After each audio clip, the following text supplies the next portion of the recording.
رمضان فرصة عمر فيها للصايم طهر رمضان نور هل سعد للأم طل رمضان فرصة عمر فيها للصايم طهر رمضان maa ngi yëkkati nuyoo bi nag di ko teg ci loxo Serigne Ndakaaru mu teg joxal ma ko dignitaire yëpp maa ngi nuyu it chef de pencu Ndakaaru yëpp 36 jàmbur yu Ndakaaru yi maa ngi leen di nuyu frère yu Ndakaaru yi di wax monsieur le maire Barthélémy Dias ak délégation bi mu àndal ñu ngi leen di dalal jàmm si pencum cëriñ Ndakaaru yëpp nag monsieur le maire Bart ñoo fi ñëw tey jii dalal la teeru la ndax fii ci ñun nga bokk Ndakaaru nga bokk parce que pencum xokk foofu la sa waajur ganee àddina kon nag doomu Ndakaaru nga xamal ko sa bopp yëg am foo teg Ndakaaru am foo teg doomu Ndakaaru kon nag ñu ngi lay sant bu amul ab di la gërëm bu amul ab Ndakaaru dañu mas a dox ci social musuñu xaar kenn ci social dañu daan jël ci keesu Ndakaaru grand serigne di jël alalam chef de penc yi di jël seeni alal ñu di ko dajale di ko joxe néew ji doole yi dañuy dimbali ba di dimbali les 121 villages traditionnels ñuy sant yàlla bu baax bi nga xam ne des bonnes volontés jóg nañu tey di ci jàpp te li may wax damay jël ñi fi toog ñëpp à témoin en grande partie Dias yow la ndax daaw yow yaa ubbi bunt bi tu as été le premier bu ñëw jàppale Ndakaaru kon nag ñu lay sant ci loolu di la ci gërëm di la ci ñaanal yàlla loo man ren yàlla na nga mën déwén lu ko ëpp di la wax nag ne fii say biiri mbokk nga nekk xam nga sànq yaa ngi doon wax ne da ngay yaple doo ñëw ndax da ngay bañ a gêner la collectivité Lébu ma ne la gêner woo fi kenn sa penc nga ñëw sa communauté nga ñëw sa collectivité nga ñëw say waajur nga fi fekk si say rakk nga fi fekk si say mag nga fi fekk si kon nag xamal ne collectivité bi sa collectivité la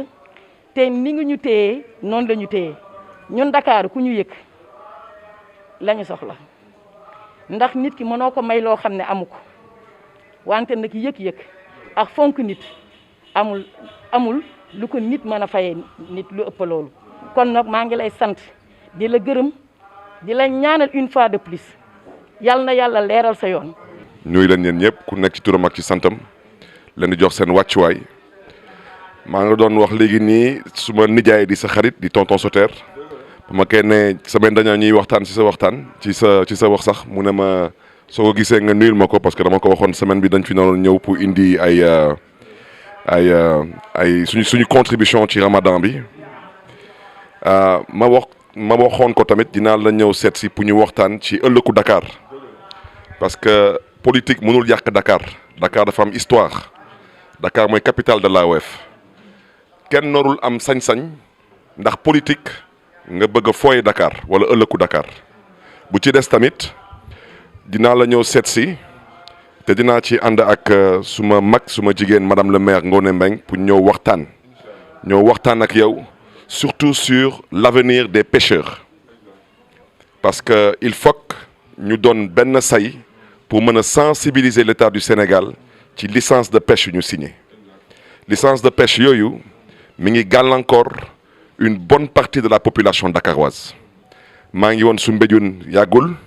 maa ngi fas yéene dem Ngor Wakam Yoff fépp fu nappkat nekk dem waxtaan ak ñoom parce que ces accords de pêche sont en train au-delà de détruire l'économie sont en train de détruire des familles te je pense que am ngeen ci contribution bu ngeen ci mën a indi lu imam wax fii léegi nii am na solo parce que wax na lu fi jot taal Dakar apparemment lébu yi daanaka defuñu ci seen warugar moo tax loolu am wante lu may dégg ak lu may gis suñu waxtaanulee ak gouvernement du Sénégal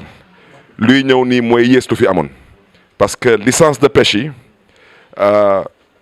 xale yi ñu ngi ciy kaas di ci wax wante lu ci nekk dépassé na sax licence de pêche parce que licence de pêche yooyu moo nekk à l'origine de l'immigration clandestine te immigration clandestine kenn bugg ko xayma ci ay bakken yu rot ci géej gi. Ce sont des milliers de vies qui sont perdues.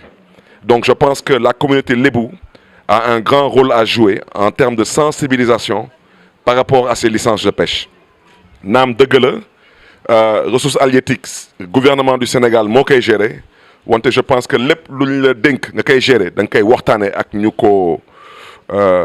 ciy yëngatu te loolu ñun mooy suñu gis-gis parce que jël mool yi tey xañ leen géej gi ba ji leen di jël ba transformer leen en convoyeur d'immigrés clandestins dafa yéeme te wax naa ko Soumbédioune mën na leen képp ku fi ñëw di leen di wax waxu émigration clandestine na nga leen laaj ñoom fan la ñu nekkoon ba gouvernement bi ànd ak tubaab yi doon ñëw fii di jël seen jën di ko yóbbu clandestinement en Europe tey nag ngeen ne da ngeen di dem wuti leneen ñu ne leen yéen ñaa di clandestin parce que clandestin ci situation bi suñ ko gëstoo je pense que comme disent les wolof xamuñu ku tooñ ku fay rek lu ñu gis wante ñoom ñoo njëkk a ñëw fi clandestin lu ñuy clandestin loolu moo indi tey xale ji dem ci immigration clandestine te vraiment ñu ngi leen di ñaax surtout la communauté lébu ngeen dugal ci seen loxo parce que je pense que gouvernement bi tey lu mu soxla tey mooy une sensibilisation par rapport à cette question parce que cette question est en train vraiment de causer des dégâts pour ne pas dire des malheurs pour ne pas être trop long di leen di gërëm bu baax a baax di leen di sant di jox tamit bu baax a baax Ngoné Mbengue madame le maire wàccuwaayam parce que kii imam wax na lépp ci moom suñu mag la suñu jigéen la suñu xarit la te yàlla bu am pay yàlla na ko yàlla fay xolam. kontaan bi nga xamee ne bi nga jógee di ñëw imam ratib nga àndal ñëw parce que Doudou Camara imam li muy liyaar naan dafa am lu rax fii ci Ndakaaru nii la mas a bindoo jullit yi ak chrétiens yi nii la mas a àndale Ambroise Mendy njaago la nekk na fi maire Joseph Gomis njaago la nekk na fi maire Blaise Diagne lébu la woon ñu ne dafa tubbi ñett yooyu nekk nañu fi ñun ñii dëkke plateau ñu ci bari dem nañu messe de minuit ñu ci bari dem nañu mbaa uti rameau de Pâques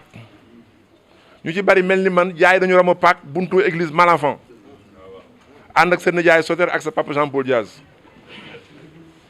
dañ daan dem messe de minuit ñoom ñu dugg ci biir ñun ñu xaar leen pour bu ñu paree dem baale ji kon ñun nii nga fi ñëwee rafetlu nañu ko dama dégg Ngoné Mbengue ne da nga doon bañ a gêner collectivité lébu mënuloo ñoo gêner ci benn boor soo amee programme politique wala nga am ambition politique jàppal ne bu dëppoo wala collectivité duñ ci ànd ak yow kon mënoo ñoo gêner jàppal ne mënoo ñoo forcer ci position te d'accord ci doo ñu gêner bi nga fi ñëw ci Covid bi ñëwuloon koor Covid nga fi ñëwoon def fi ay teraanga ma wax la ma wax ma am ñu mu tàng seen xol woo jooju laay dellu si ci turu Ndakaaru yaa fi def lu baax ñu gërëm la ku fi def lu baax ñu gërëm la. may wax ne Mermoz bi nga jiite dama wax ne ñii toog fii ñu bari fa la ñuy yeewuñ ci penc yi Alié Badang yi ni toog njàmburu Ndakaaru la Mermoz la dëkk waaw. woo ci maire yi ba département bi daj ba région bi daj kon soo toogoon ca maire Mermoz def fa ay teraanga ci ñoom dañuy jàpp na ñun nga ko defal ak keneen ñi dëkk Mermoz nga yoreen ci ay li bu xamuloo leen ba barke démba ba may yónnee pañe ndogu laa wax xale yi wax leen ne Barthélemy nee na ko gis naa ci journal bi mu ne génn na 50 millions pour benn jàkk foofu xamoo nañu ko mu déet 52 pour benn jàkk xamoo nañu ko mu déet parce que man bu ma xëyee suba du ma lire ay réseaux sociaux damay jënd journaux yëpp xale yaa ngi Chérif Soumaré ngi te seede la tous les 21 journaux du Sénégal dama koy lire sama jabar ne ma non ma ko xam nga li may bañ xale bi may andi journaux dem chômage bàyyi rek ma koy fay dama wàññi dara li nga mujjee wax nag ci pêche bi laa lay tontu dama wax ne Barthélemy noté lu baax li ma lay wax jën manqué wul Sénégal bindal li may wax jën su manqué woon Sénégal Union européenne du signé accord de pêche ak état du Sénégal jën su manqué woon Sénégal chinois yi du ñëw di fi nappe si am déet est-ce que tubaab bi day ñëw Sénégal di fi raisin raisin amu fi dañ fi ut si poire amu fi li ñu fi ut si lu fi am la xam nga lu xew fa jën ya nekk la lébu yi mënul egg wax naa leen ca assemblée nationale li ma wax dama ko ñemee pirogue en verre du ko régler fibre verre du ko régler mënul egg fa jën ya nekk loocoo mënu koo régler mënul egg fa jën ya nekk coow li da nga ko dégg Maroc ndax Maroc amutul loocoo mbir mi wax naa ko Abdoulaye Daouda Diallo bi ñuy examiner le budget du ministère de l'État du Sénégal nee naa ko soo leen buggee coow lu jeex da ngeen di fekk Ngor Wakaam ak Yoof ngeen boole nag chalutier ñu dem fa chinois yi nappe nga demee Yaraax Caaroy Petit Mbaaw boole leen chalutier ñu dem fa chinois yi nekk di nappe nga boole Mbaaw gu mag Tëngéej ay chalutier ñu dem fa chinois yi nappe ak Union européenne nga dem Bargny ak Sendou boole leen gaal ba tefes gi jeex amul beneen solution parce que le problème mooy fa jën ya nekk la gars yi mënul egg moteur hors bord 12 chevaux mënu faa dem moteur hors bord 40 chevaux mënu faa dem mbaal yu yor mënu faa dem dama ne bu ñu naree génne 345 milliards ci ay vibro xam naka batu naka fibro xam naka verre xaw ma lan naka la Matar Sa nu mu tudd gaal yi fibre de verre kii mooy premier échantillon bi kii moo ko def dans les années 90 dara beesu fi dama ne lii ma lay wax bind ko wax naa ko Abdoulaye Daouda Diallo à l'Assemblée nationale nañu seet benn chalutier lu muy jar jauge am naka la toll ñaata tonnage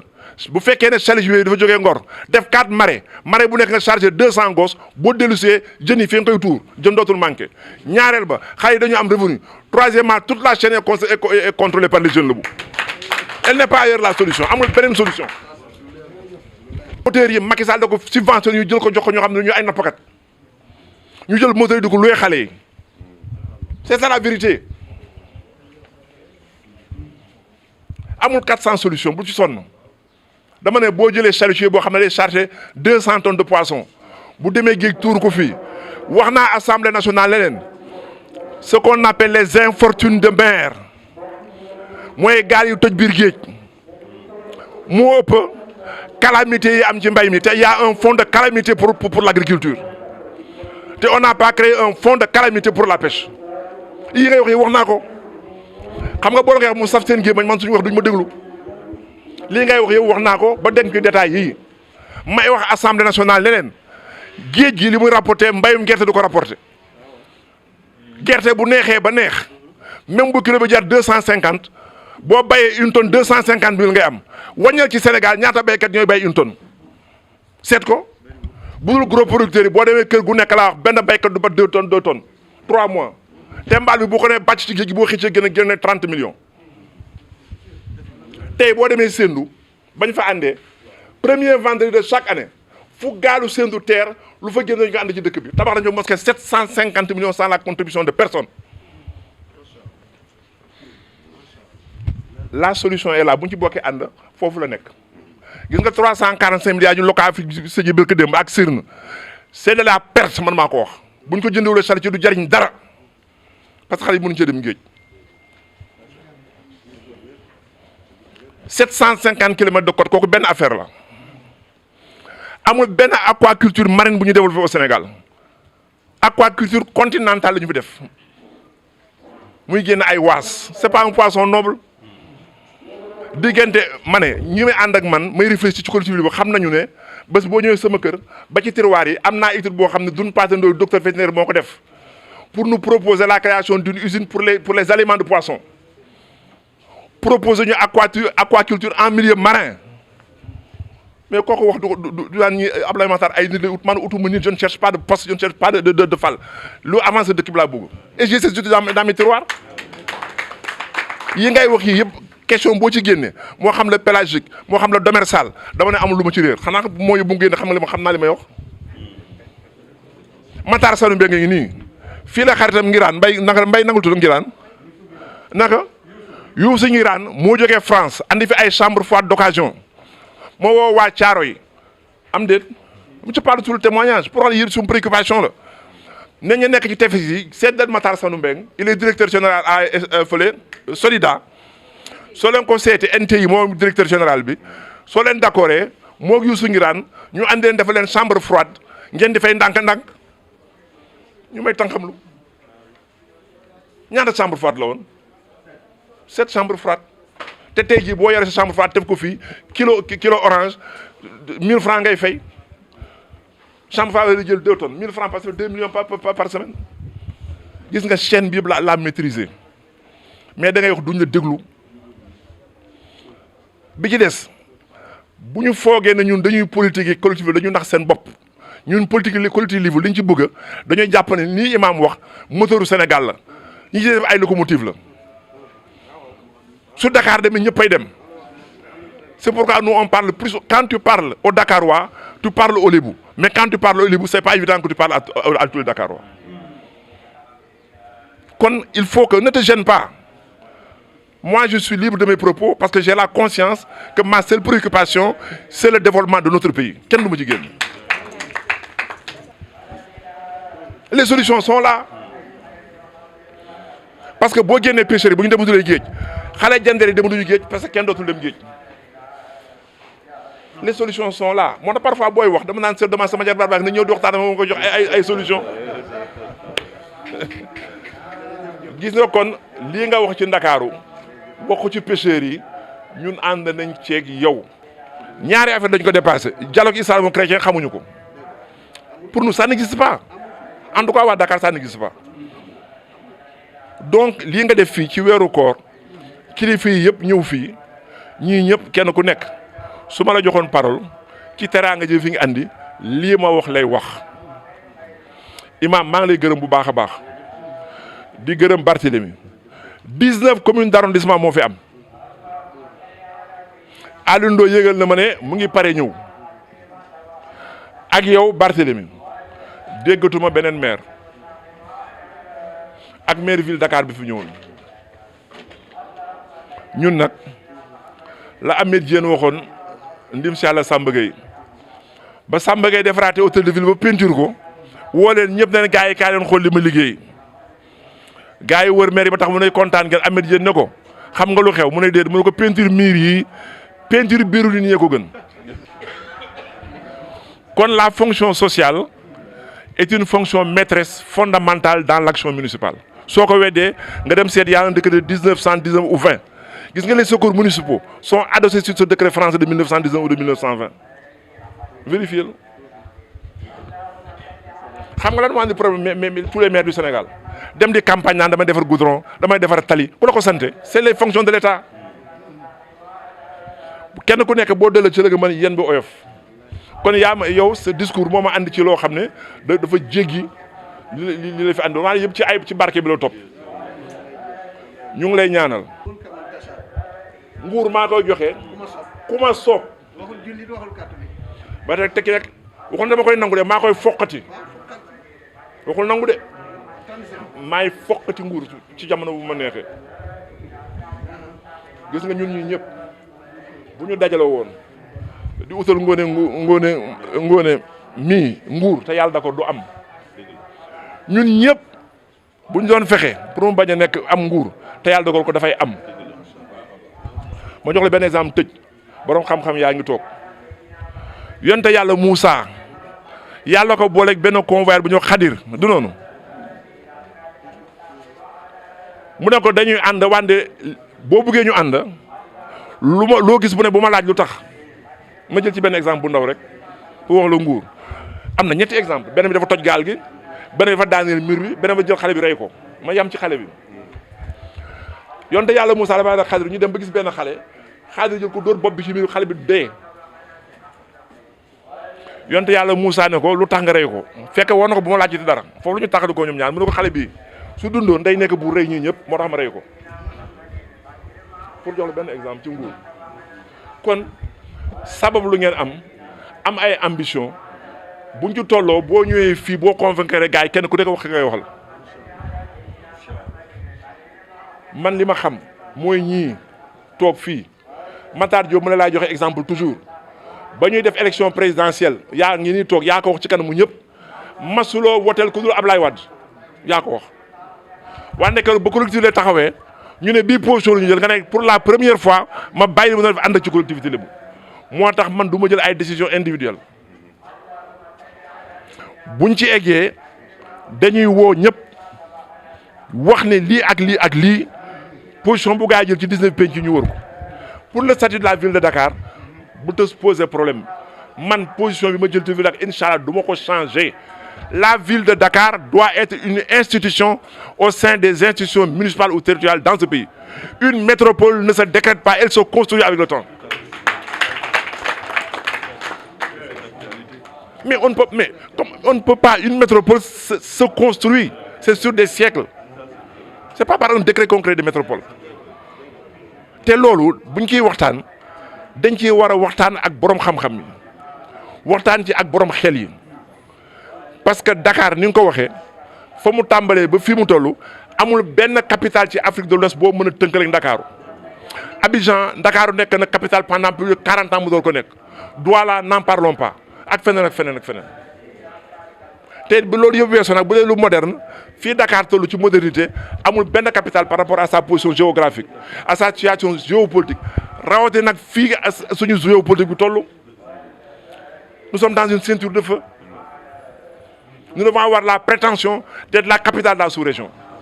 Or, si tu n'as pas de ville, tu ne peux pas être capitale. Allahumma salli ala sayyidina Muhammad. رمضان فرصة عمر فيها للصائم طهر رمضان نور هل سعد للأم طر رمضان فرصة عمر فيها للصائم طهر رمضان